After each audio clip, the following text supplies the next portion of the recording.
And the Lord shall scatter thee among all people, from the one end of the earth even unto the other, and there thou shalt serve other gods, which neither thou nor thy fathers have known, even wood and stone.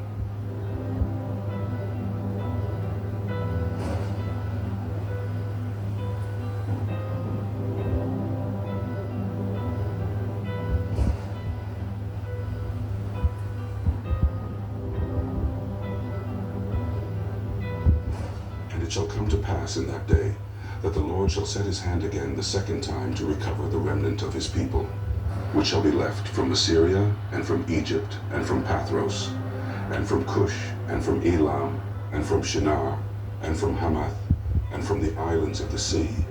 Isaiah 11:11.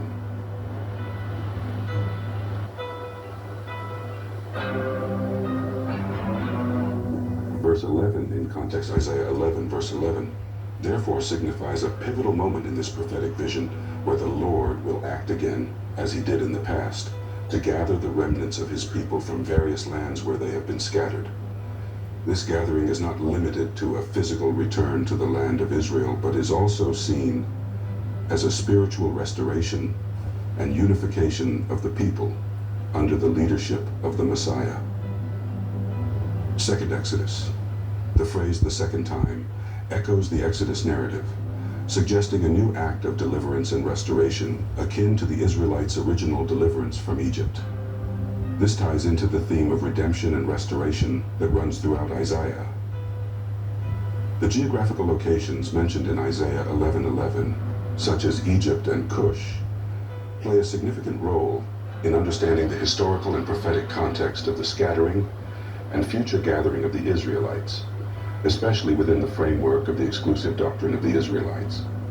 This interpretation places a strong emphasis on the physical and spiritual recovery of the Israelites, including those dispersed throughout the continent of Africa.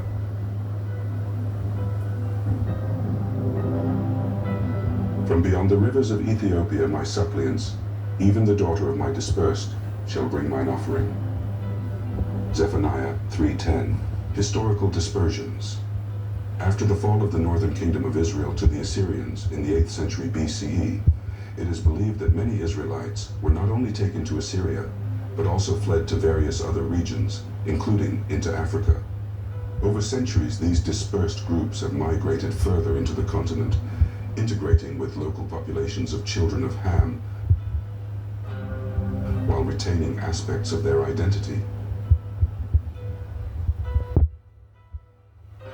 The word Ethiopia is derived from the Greek word Ethiopia, which itself comes from the ancient Greek words atho, aitho, I burn, and ops, face, thus giving it the meaning burnt face or burnt visage. This terminology was used by the Greeks to describe the dark-skinned people of Africa, or the land of Nubia, Egypt. The term likely reflected the Greeks' encounter with the dark-skinned people, so-called black people, or Nubians, and ancient Egyptian people who lived in the region.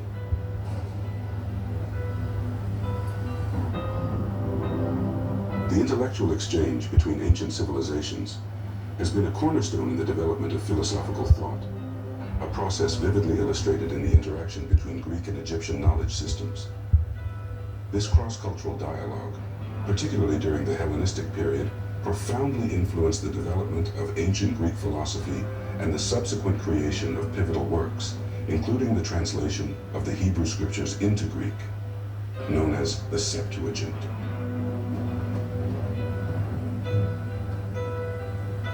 The Septuagint was produced in stages, beginning in the 3rd century BCE, primarily in Alexandria, Egypt, which was a major center of Hellenistic culture and Jewish diaspora. According to a tradition recorded in the letter of Aristeas, the initial translation effort focused on the Torah, or Pentateuch, and was commissioned by Ptolemy II, Philadelphus, the ruler of Egypt. The project was ostensibly undertaken to include the Hebrew scriptures in the famed Library of Alexandria, and to provide the Greek-speaking Jewish community with a version of their sacred texts in the lingua franca of the time. The translation of the Hebrew scriptures into Greek, known as the Septuagint, under the patronage of Alexander the Great's successor in Egypt, Ptolemy II Philadelphus, is another testament to the cross-fertilization of cultures during this era.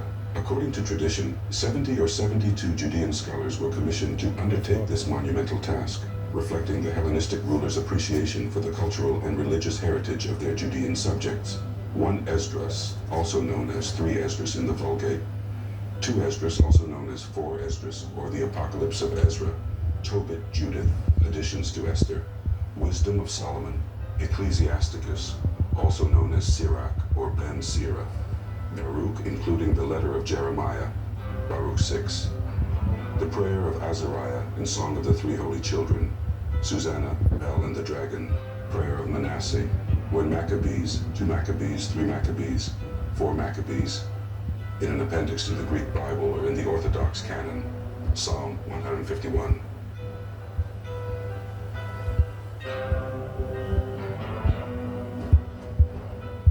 The Septuagint itself is a translation of the Hebrew scriptures into Greek. The book chronicles the oppression of the Judeans by the Seleucid Greeks and the Maccabean revolt. The historical backdrop is an essential part of the intertestamental period, which is the era between the events narrated in the Old Testament and the New Testament.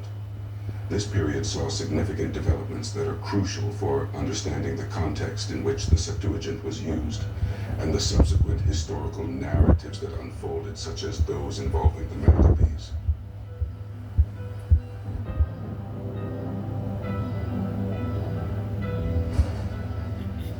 The Maccabean history is extensive, but for the purpose of a brief understanding of why the book is historically important, it recounts the story of the Judeans who fought against the oppression of the Greeks.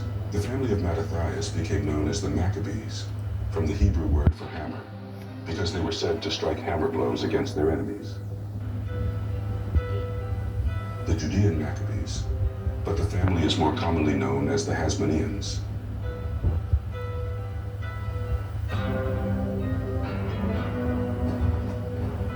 Mattathias, the patriarch of the Maccabean family. He was a Judean priest who initiated the revolt by refusing to worship the Greek gods and killing a Hebrew man who was about to do so, as well as the king's official who was enforcing the worship, Judas Maccabeus, one of the sons of Mattathias. He was a skilled warrior and leader who took up the mantle of leadership after his father's death. He is celebrated for his victories over the Seleucid armies, including the recapture and purification of the Jerusalem temple. Jonathan Apphus, another son of Mattathias, Jonathan succeeded Judas as leader of the Maccabees. He was instrumental in securing political autonomy and high priesthood for the family, establishing the Hasmonean dynasty. Simon Thassi, also a son of Mattathias, Simon succeeded Jonathan as leader.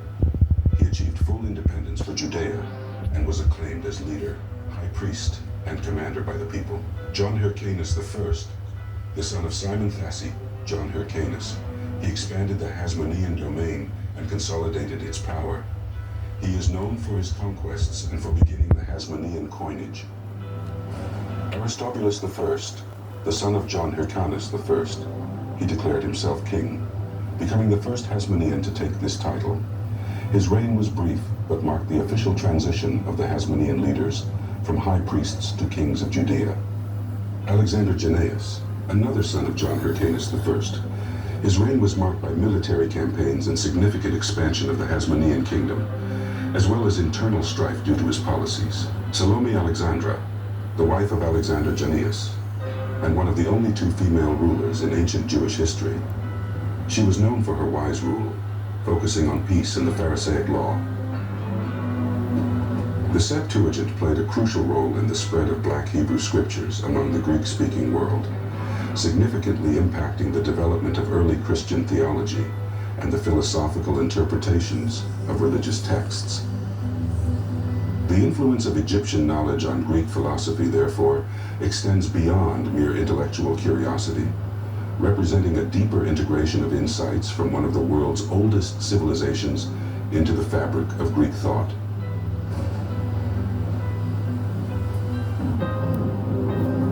This interaction not only enriched Greek philosophy, but also facilitated a broader understanding and appreciation of the wisdom knowledge, and understanding of the Black Hebrew Scriptures through their translation into the lingua franca of the Hellenistic world, thereby shaping the intellectual landscape of the Mediterranean basin in profound ways. Eldad the Danite, who appeared in the 9th century, is traditionally believed to have been a Black African Hebrew. He arrived in the city of Kairouan in Algeria, which was known for its famous Talmudic school. Eldad's narrative about a Hebrew empire south of the Sahara in the western Sudan supports this view. He claimed that the Hebrews in Africa spoke a Phoenician Hebraic language mixed with Arabic and had a religion that traced back to Moses, with a Hebrew emperor believed to be named Pluton or Bulatan. This information, drawn from my knowledge sources, indicates that Eldad the Danite was of African Hebrew ethnicity.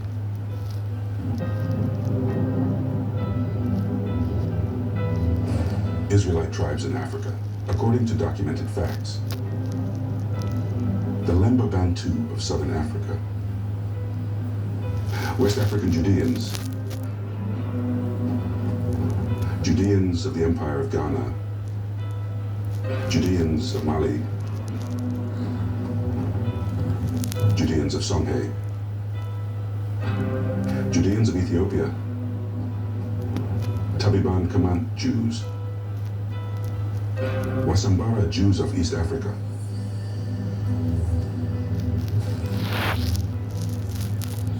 Judeans of the Madagascar.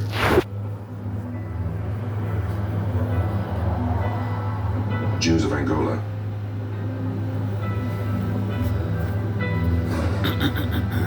Jews of Ashanti.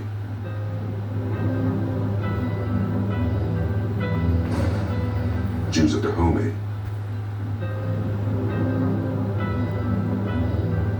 The Yoruba Jews of Nigeria.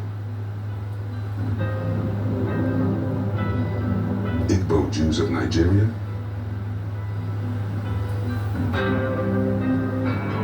Judeans of Egypt.